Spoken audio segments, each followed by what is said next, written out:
ऋषिकेश के शीतल और प्रकृति के सुगंध से भरपूर वातावरण में रात की शाह कालिमा बिखर चुकी थी। थोड़ी ही देर बाद लक्ष्मण झूला के पीछे बादलों की ओर से शुक्ल पक्ष का तृतीया का चांद झलकने लगा था। आकाश में गहरी निस्तब्धता बिखरी हुई थी चारों ओर। तीव्र गति से बहती हुई गंगा की धारा का कलकल निनाद और पहाड़ों और वृक्षों से टकराकर बहने वाली हवा का शोर बस यही सुनाई दे रहा था वहाँ। सचमुच मेरी कथा सुनने की लालसा है। गंगा के किनारे एक बड़े से पत्थर पर बैठती हुई बोली वह सन्यासिनी। हाँ, मैंने सिर हिलाकर उत्तर दिया। मेरी कथा लगभग 300 वर्ष पूर्व 17वीं शताब्दी से संबंधित है। मैं चौंक पड़ा एक बारगी। 17वीं शताब्दी? हाँ बंधु, 17वीं शताब्दी। उत्तर प्रदेश का एक छोटा सा कस्बा बांदा।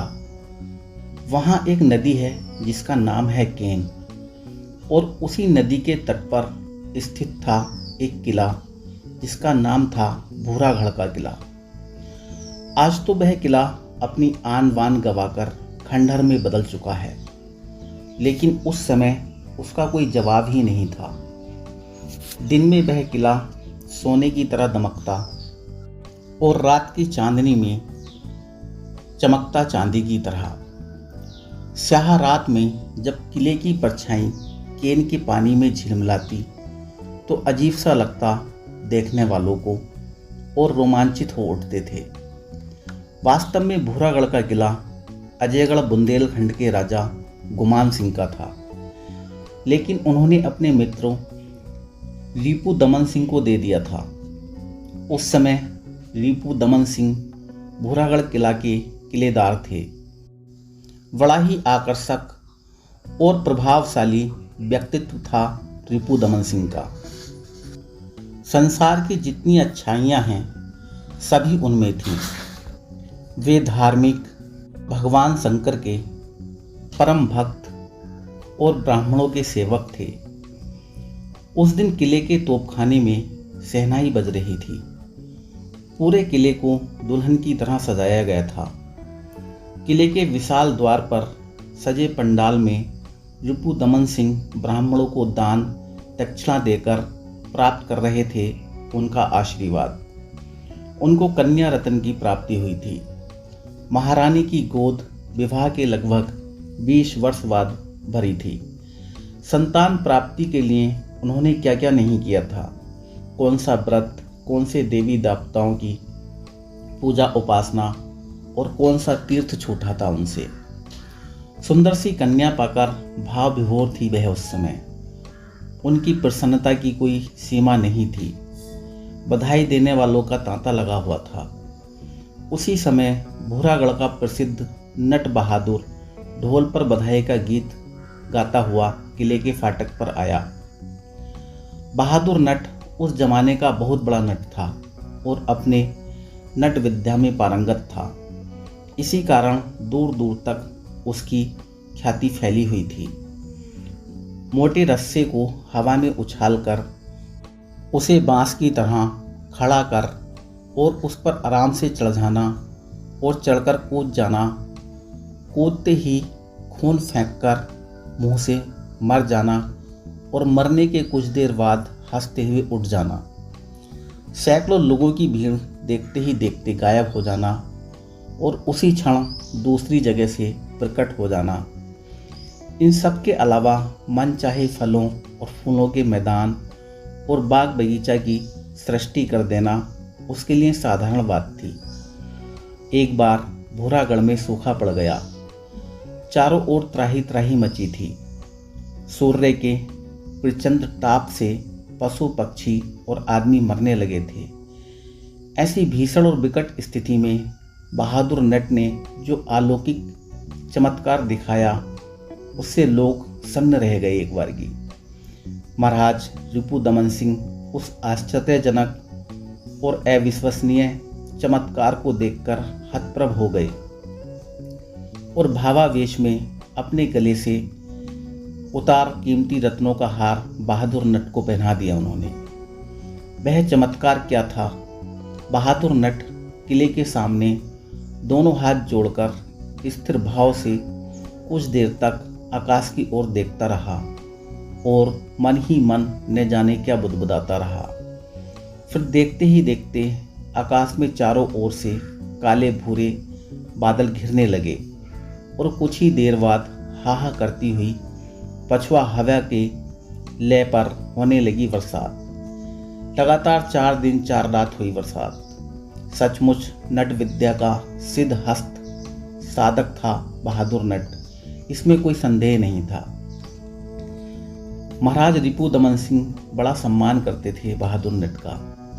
किले में प्रवेश करने के लिए उसे किसी की आज्ञा नहीं लेनी पड़ती थी। जब चाहे और जिस समय चाहे किले के भीतर जा सकता था और महाराज से भी मिल सकता था। वह उस दिन भी महाराज की जय जयकार करता हुआ महाराज के समक्ष खड़ा हुआ था। वह उसे देखकर महाराज मंद मंद मुस्कुराए और फिर सिर उठाकर बोले, बहादुर, तुम्हें यहाँ नहीं दरबार में इनाम दूंगा। मुझे तो इनाम मिल गया महाराज, बहादुर ने हाथ जोड़ते हुए कहा। पर मैंने तो कोई इनाम नहीं दिया। महाराज ने हंसते हुए कहा, सरकार, मैं पिता बन गया। थोड़ी ही देर पहले मेरी पत्नी ने पुत्र रत्न को जन्म दिया है। पुत्र के रूप में भगवान ने आपकी सेवा का इनाम दिया। इतना कहकर बहादुर नट और जोर से ढोल बजाने लगा। प्रातःकाल का समय था, दरबार लग चुका था। सभासद अपने अपने स्थान पर बैठ चुके थे। कुछ देर बाद महाराज रिपुदमन सिंह भी आ गए दरबार में और अपने स्वर्ण मंडित और रत्न जड़ित सिंहासन पर विराजमान हो गए। जय जयकार के बाद दान प्राप्त करने वाले एक एक करके बुलाए जाने लगे दरबार में। ऐसे अवसर पर महाराज गुमान सिंह भी उपस्थित थे। उनके आदेश का पालन करते हुए महाराज रिपुदमन सिंह लोगों को दान देने लगे। इसी बीच दान लेने वालों में बहादुर नट भी आ गया।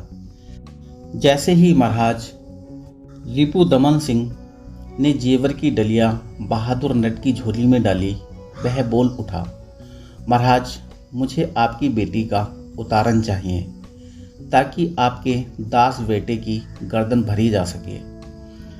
महाराज रिपुदमन सिंह मुस्कुराते हुए बोले, बहादुर, मुझे तुम्हारे प्रति प्रेम और अपनत्व है।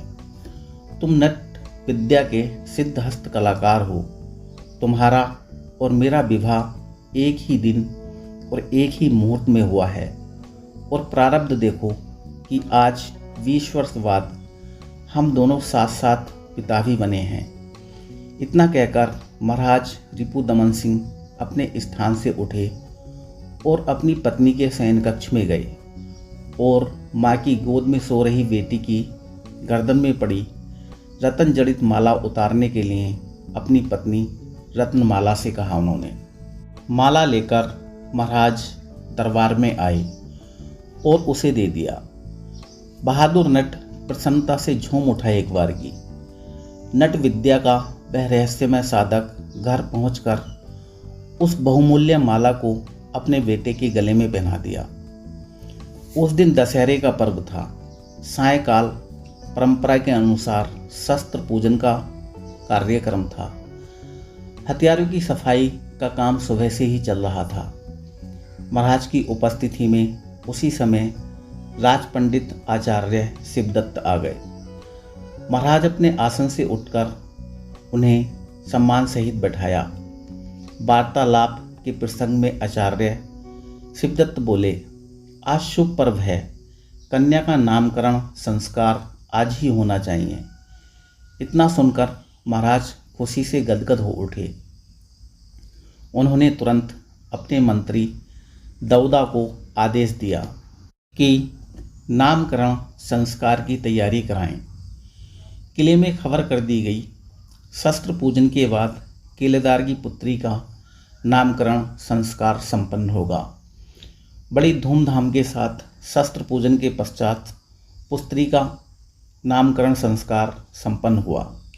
नाम रखा गया सोनालिका।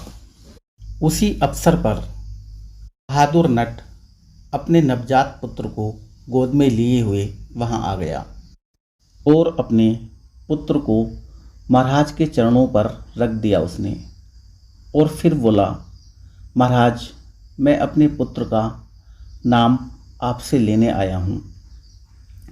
इतना सुनते ही महाराज ने सामने रखी अशरफियों से भरी चांदी की थाली से एक अशरफी निकालकर शिशु की हथेली पर रख दी, और जब बालक पर नज़र डाली तो चौंक पड़े एक बार की। इतना सुंदर बालक अपने जीवन में कभी देखा ही नहीं था उन्होंने। काफ़ी देर तक निहारते रहे वह कामदेव जैसे बालक को। फिर बोले, तेरा बेटा तो सचमुच बिरला ही है अपने आप में, इसका नाम बिरला ही रखो। बिरला धीरे धीरे बढ़ने लगा।